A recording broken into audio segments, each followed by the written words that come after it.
मेरे स्टूडेंट सभी का ऑनलाइन क्लास में हार्दिक स्वागत है, हार्दिक अभिनंदन है।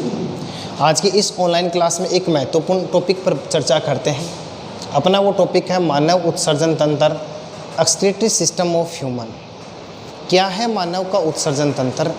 देखो, ह्यूमन फिजियोलॉजी का ये भी एक महत्वपूर्ण पार्ट है, महत्वपूर्ण भाग है, जिसके बारे में हम जानेंगे।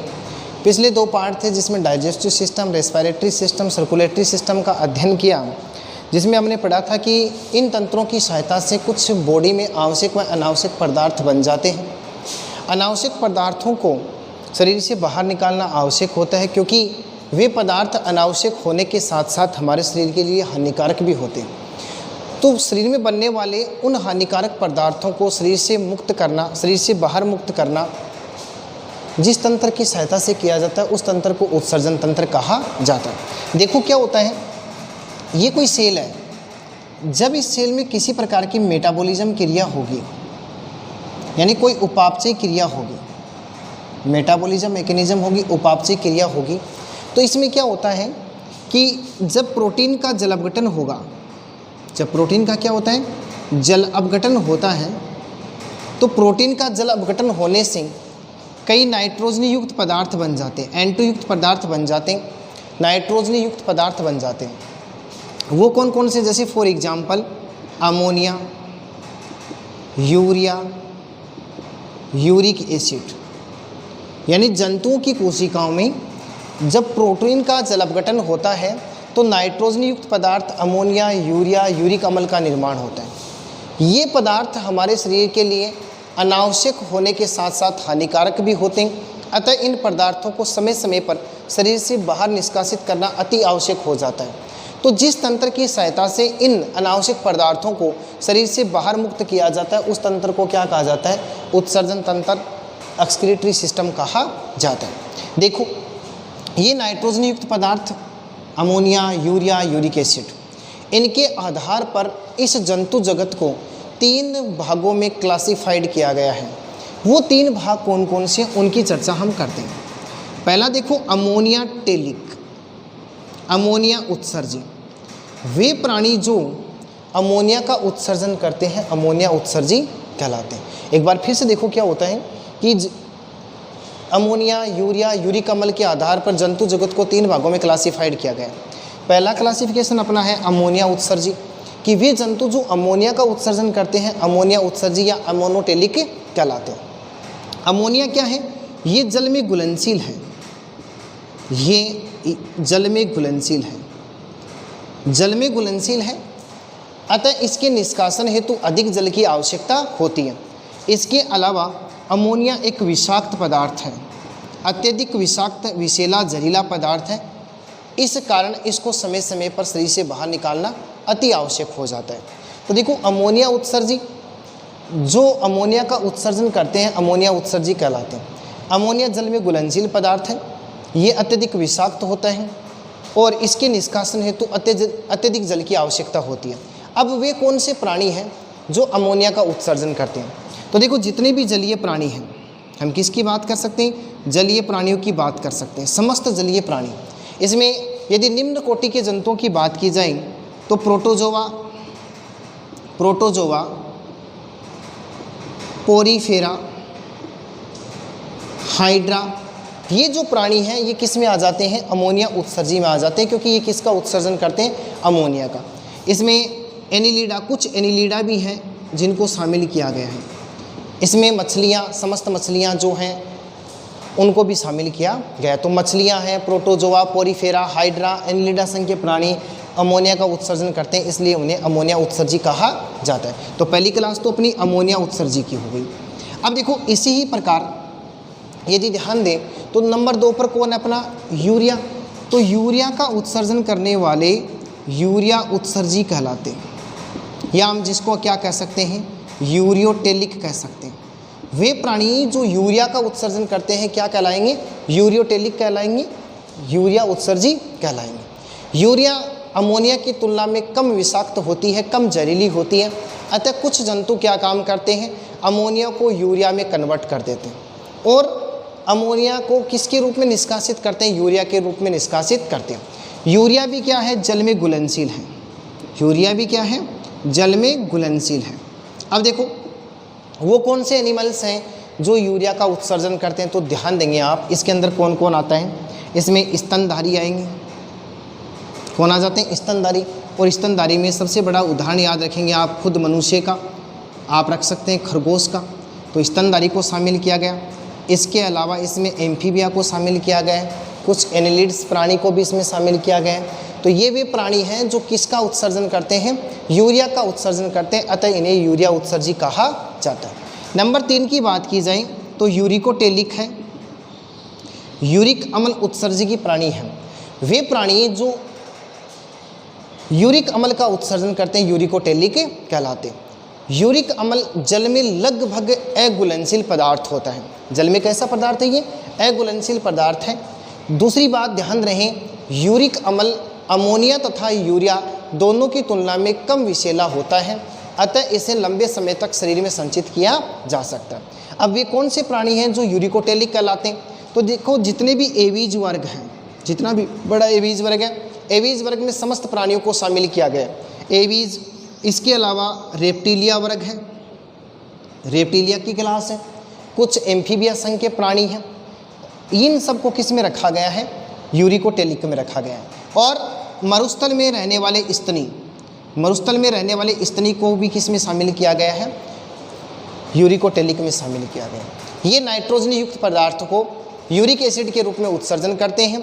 और जल में देखो, इसमें जल में ये अघुलनशील होते हैं, इसलिए इसको किसके रूप में निष्कासित किया जाता है, अर्ध ठोस के रूप में क्या किया जाता है, सेमी सॉलिड के रूप में इसका क्या किया जाता है, निष्कासन किया जाता है। तो जंतु जगत को उत्सर्जन के आधार पर कितने भागों में बांटा गया, 3 भागों में, एमोनोटेलिक, यूरियोटेलिक और यूरिकोटेलिक। अब हम बात करते हैं मानव का उत्सर्जन तंत्र।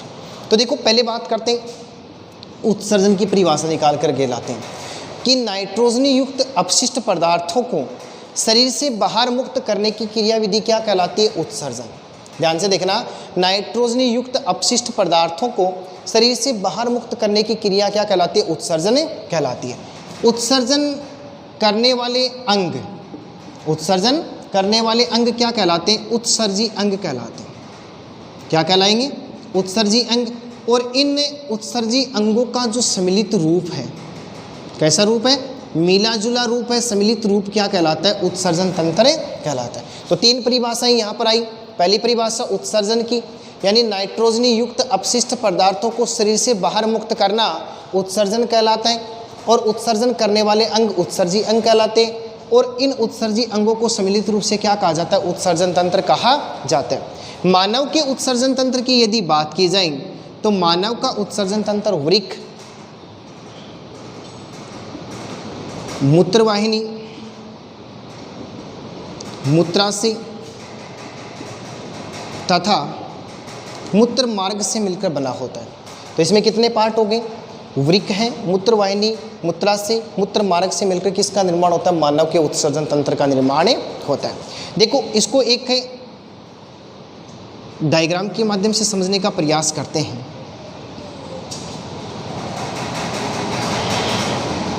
मानव का उत्सर्जन तंत्र का एक डायग्राम बनाते हैं, इससे हम समझने का इसको प्रयास करेंगे।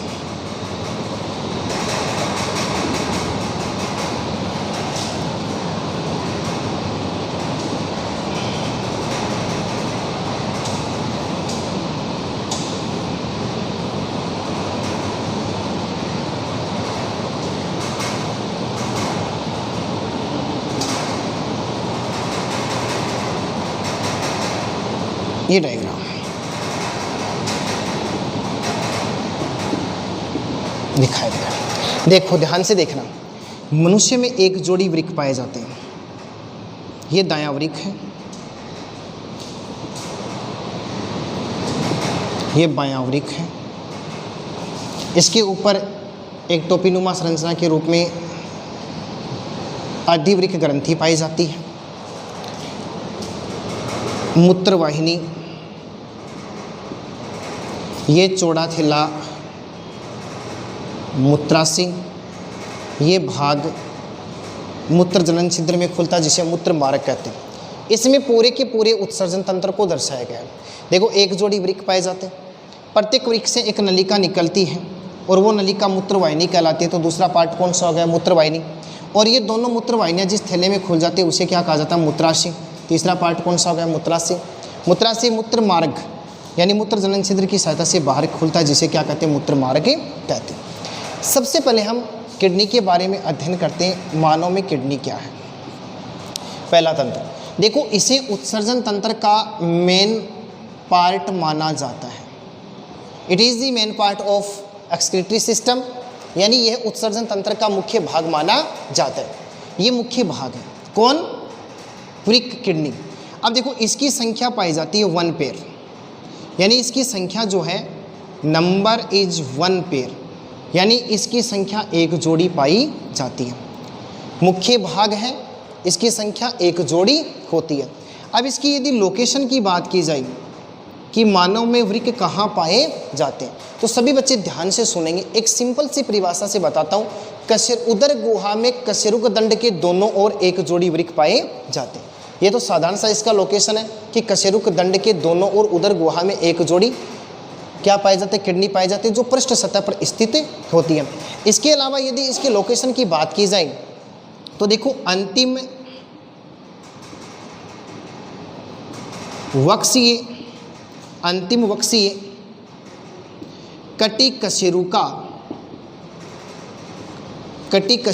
के आंतरिक पृष्ठ सतह पर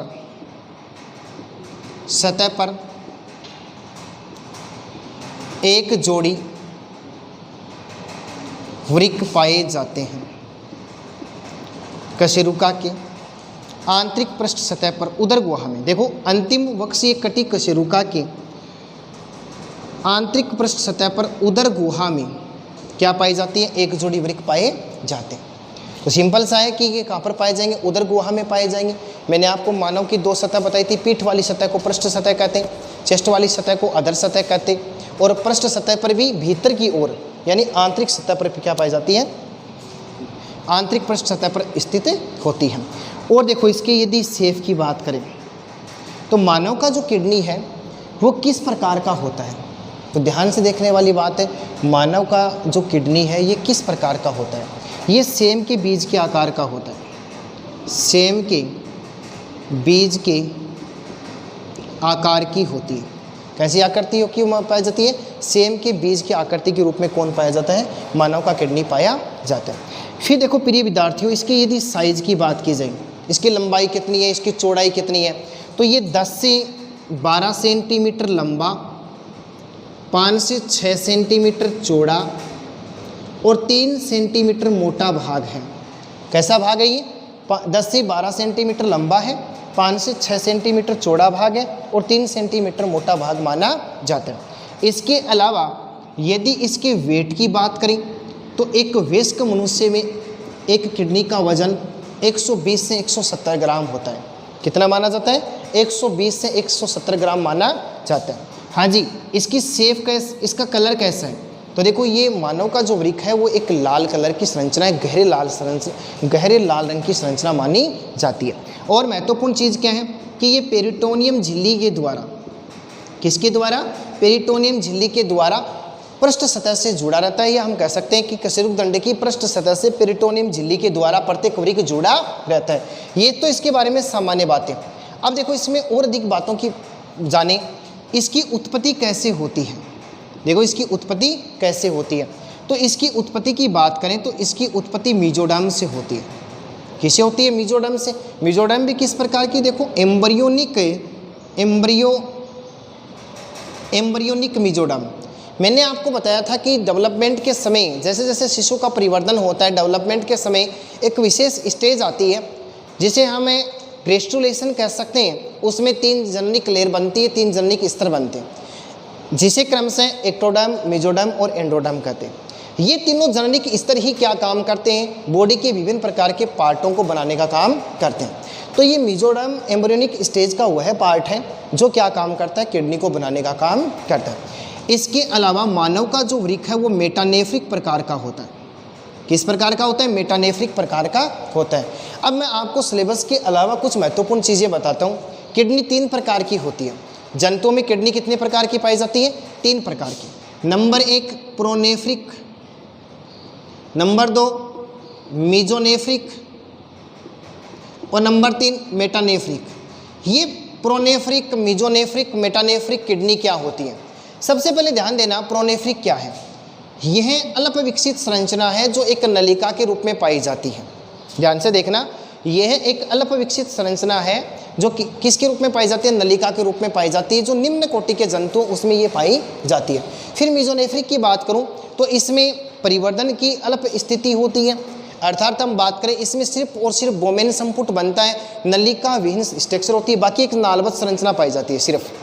तो देखो मीजोनेफ्रिक जो है इसमें किसका परिवर्धन हो जाता है? बोमेन संपुट का तो परिवर्धन हो जाता है, लेकिन शेष भागों का परिवर्धन नहीं होता है और शेष भाग किसके रूप में विकसित होता है? एक नलिका के रूप में विकसित होता है। उस प्रकार की किडनी को क्या कहा जाता है? मीजोनेफ्रिक किडनी कहा जाता है। तीसरा महत्वपूर्ण टॉपिक है मेटानेफ्रिक। तो मेटानेफ्रिक का मतलब क्या होता है कि इसमें किडनी का पूर्ण परिवर्धन हो जाता है, पूर्ण विकास हो जाता है, पूर्ण डेवलपमेंट हो जाता है और बोमेन संपुट के अलावा पीसीटी, डीसीटी, हेलने का लूप का भी परिवर्तन होता है। हम कह सकते हैं समीप कुंडली सीरा, दूरस्थ कुंडली सीरा, हेलने का लूप का परिवर्तन भी हो जाता है। तो इस प्रकार का किडनी क्या कहलाता है? मेटानेफ्रिक कहलाता है। तो मानव का किडनी किस प्रकार का है? मेटानेफ्रिक प्रकार का किडनी माना जाता है। ये इसके बारे में साधारण बातें जानी। अब देखो इस डायग्राम को देखो, ये एक वृक्क की स्ट्रक्चर है जो सेम के बीज की आकृति की है। प्रत्येक वृक्क के 2 भाग होते हैं।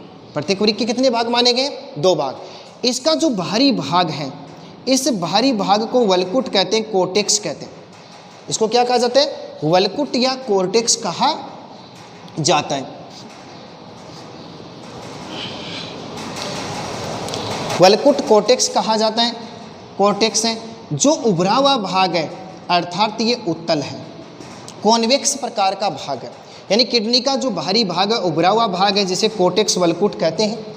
और इसका जो मध्य वाला भाग है, या हम कह सकते हैं आंतरिक जो भाग है, भीतरी जो भाग है, ये भाग है, ये धंसा हुआ भाग है। इसे देखो हम क्या बोलेंगे? भीतरी भाग होने के कारण इसको मेडुला कहते हैं। यानी ये इसका कौन सा भाग है? मध्यांश भाग है।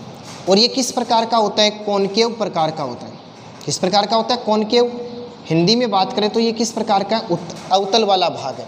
तो बाहरी भाग उत्तल है, भीतरी भाग अवतल है। इस भीतरी भाग पर एक गड्ढा पाया जाता है और इस गड्ढे को हाइलम कहते हैं। हाइलम या हाइलम कहते हैं। वृक्क नाभि, जिसे क्या कहा जाता है? वृक्क नाभि कहा जाता है। इस गड्ढे वाले भाग में वृक्क धमनी, देखो ये वृक्क धमनी है। वृक्क धमनी और तंत्रिका कोशिका वृक्क में प्रवेश करती है।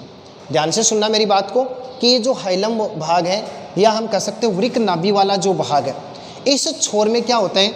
वृक्क धमनी और तंत्रिका कोशिका अंदर प्रवेश करती है तथा वृक्क सीरा, लसिका वाहिनी, मूत्र वाहिनी इस छोर से बाहर निकलती है।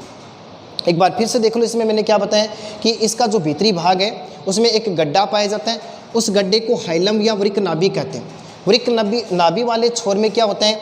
वृक्क धमनी और, ध्यान से देखना, वृक्क धमनी और तंत्रिका कोशिका वृक्क में प्रवेश करती है तथा इसी भाग से वृक्क सीरा, मूत्र वाहिनी, लसिका वाहिनी किडनी से बाहर निकलती है। तो ये किसकी स्ट्रक्चर हुई थी? सामान्य किडनी के बारे में जाना। इस प्रकार से इसकी संरचना पाई जाती है।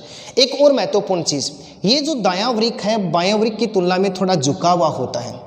दायां वृक्क बायां वृक्क की तुलना में झुका हुआ होता है और बाएं की तुलना में छोटा भी होता है।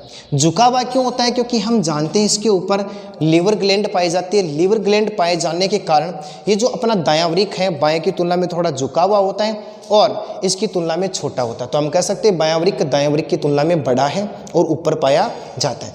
इसके अलावा प्रत्येक वृक्क के ऊपर एक टोपीनुमा संरचना के रूप में एक विशिष्ट प्रकार की ग्रंथि पाई जाती है, जिसे अधिवृक्क कहते हैं। देखो अधिवृक्क, अधिवृक्क, अधि का मतलब है ऊपर। किसके ऊपर? किडनी के ऊपर, वृक्क के ऊपर। तो वृक्क के ऊपर स्थित एक जोड़ी विशिष्ट ग्रंथि क्या कहलाती है? अधिवृक्क ग्रंथि कहलाती है। इसे एड्रिनल ग्रंथि भी कहते हैं, इसे क्रोयामरो की ग्रंथि भी कहते हैं, इसे 3F ग्लैंड भी कहते हैं, इसे 4S ग्लैंड भी कहा जाता है। तो ये ग्रंथि आपातकालीन कंडीशन में काम करती है।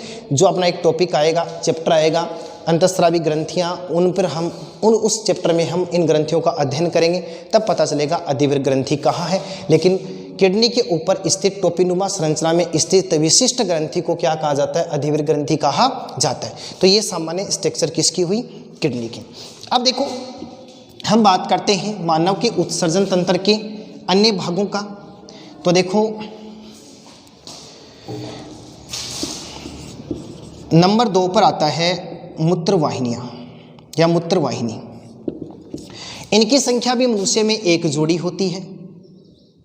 इनकी संख्या भी कितनी पाई जाती है? एक जोड़ी पाई जाती है। ये कैसी होती है? तो देखो पेशीय, ध्यान से सुनना, पेशीय भित्ति वाली, पेशीय भित्ति वाली, मोटी, लंबी तथा संकरी नलिकाएं क्या कहलाती हैं? मूत्रवाहिनियाँ कहलाती हैं।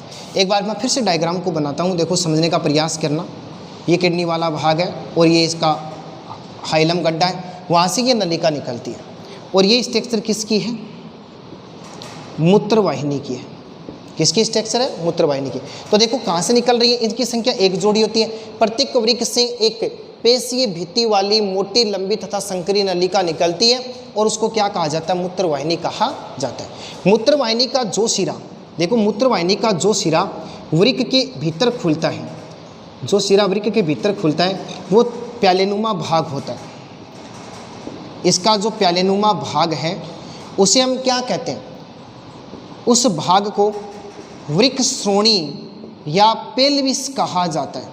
क्या कहा जाता है? वृक्क श्रोणी या पेल्विस कहा जाता है। जो क्या काम करता है? इसका जो ये कॉर्टेक्स वाला भाग है, इसमें स्थित कई प्रकार के कैप्सूल पाए जाते हैं, जहाँ कई प्रकार की नेफ्रॉन इकाइयाँ पाई जाती हैं। वृक्क की संरचनात्मक एवं क्रियात्मक इकाई को नेफ्रॉन कहते हैं और वो नेफ्रॉन क्या काम करता है? शरीर के प्रत्येक भाग से इन मटेरियल को लेकर के आता है और उस मटेरियल को प्राप्त करने के लिए मूत्रवाहिनी में वृक्क के भीतरी सतह पर, या हम कह सकते हैं मेडुला वाले भाग में, एक प्यालेनुमा छोर पाया जाता है जिसे हम क्या कहते हैं? वृक्क श्रोणी और पेल्विस से कहते हैं। अब इसमें देखो मैंने बताया कि इसकी पेशीय भित्ति है। तो देखो मूत्रवाहिनी की जो पेशीय भित्ति है उसमें कर्मानुकुंचन की तरंगें उत्पन्न होती हैं। कर्मानुकुंचन की तरंगें उत्पन्न होती है और ये कर्मानुकुंचन की तरंगें क्या काम करती है? मूत्र को मूत्रवाहिनी में आगे बढ़ाने का काम करती हैं। तो इसका काम क्या है? मूत्र को मार्ग प्रदान करना, एक पथ, एक रास्ता प्रदान करने का काम किसका होता है? मूत्रवाहिनी का होता है। फिर अपना 3 नंबर पर पॉइंट आएगा मूत्राशय। इसके बारे में जानना। देखो दोनों मूत्रवाहिनियाँ, यानी प्रत्येक वृक्क से 2 मूत्रवाहिनियाँ निकलती हैं और ये दोनों मूत्रवाहिनियाँ आगे जा कर के एक चौड़े थैले में खुल जाती हैं और वो चौड़ा थैला क्या कहलाता है? मूत्राशय कहलाता है। क्या कहलाता है? मूत्राशय। तो इसकी परिभाषा कैसे बनाएंगे कि दोनों मूत्रवाहिनियाँ जिस चौड़े थैले में खुलती हैं वह क्या कहलाता है? मूत्राशय कहलाता है। देखो मूत्र प्लस आशय, आशय का मतलब संग्रह स्थल है, मूत्र का मतलब अपशिष्ट पदार्थ है, तरल है जो हानिकारक है। तो देखो मूत्राशय वह भाग है, वह क्षेत्र है जहाँ पर मूत्र का संग्रह किया जाता है और एक समय में 700 से 800 ml के करीब मूत्र का संग्रह मूत्राशय में किया जाता है। मूत्राशय की जो भित्ति है वो 3 स्तरों की बनी होती है। इसका बाहरी स्तर पेरिटोनियम होता है। कैसा स्तर है इसका? बाहरी स्तर पेरिटोनियम, सिरोसा पेरिटोनियम का बना है, पेरिटोनियम। और पेरिटोनियम भी किस प्रकार का? सिरोसा पेरिटोनियम का बना होता है। और इसका जो मध्य स्तर है वो अरेखित पेशी का बना हुआ है। मध्य स्तर कैसा बना हुआ है? अरेखित पेशी का बना हुआ है। और भीतरी, या हम कह सकते हैं अंतः स्तर, अंतः स्तर श्लेष्मिक होता है, यानी श्लेष्मिक उपकला का बना होता है। तो ध्यान देना, मूत्राशय की जो दीवार है वो 3 स्तरों की बनी होती है। बाहरी स्तर सिरोसा पेरिटोनियम का होता है, मध्य स्तर अरेखित पेशी का बना हुआ है, भीतरी स्तर या अंत स्तर श्लेष्मिक स्तर का बना होता है। ये मिलकर के किसका निर्माण करते हैं? मूत्राशय का निर्माण करते हैं। अब देखो ध्यान देने वाली बात है, इसमें एक अवरोधनी पाई जाती है और उस अवरोधनी की सहायता से आगे जाकर के मूत्राशय एक छिद्र में खुल जाता है, एक मार्ग में खुलता है छिद्र की सहायता से। और उस छिद्र को क्या कहा जाता है? देखो मूत्र जनन छिद्र की सहायता से जिस भाग में खुलता है उस भाग को मूत्र मार्ग कहते हैं। उस भाग को क्या कहा जाता है? मूत्र मार्ग कहा जाता है। मूत्र मार्ग मानव उत्सर्जन तंत्र का अंतिम, या हम बोलें कि इसको क्या माना जाता है? अंतिम सहायक भाग माना जाता है, जिसकी सहायता से ये शरीर से बाहर खुलता है। तो ध्यान देंगे सभी बच्चे क्या हुआ कि मूत्राशय क्या है, मूत्राशय 3 स्तर का है। बाहरी स्तर सिरोसा पेरिटोनियम का बना हुआ है, मध्य स्तर अरेखित पेशी का बना हुआ है और भीतरी अंत स्तर श्लेष्मिका का बना हुआ है। और इसमें एक अवरोधनी पाई जाती है और उस अवरोधनी की सहायता से ये मूत्राशय जिस छिद्र में खुलता है उसे क्या कहा जाता है, मूत्र मार्ग कहा जाता है। और किसकी सहायता से खुलेगा, मूत्र जनन छिद्र की सहायता से खुलेगा। अब देखो इस मूत्र मार्ग की बात की जाए तो ये क्या है, देखो पुरुषों में ध्यान देना इसकी लंबाई 15 से 20 सेंटीमीटर होती है। पुरुषों में लंबाई कितनी होती है इसकी, 15 से 20 सेंटीमीटर। और इसको भी कितने भागों में बांटा गया, 3 भागों में बांटा गया। इसका पहला जो स्तर होगा इसे यूरिथ्रल कहते हैं।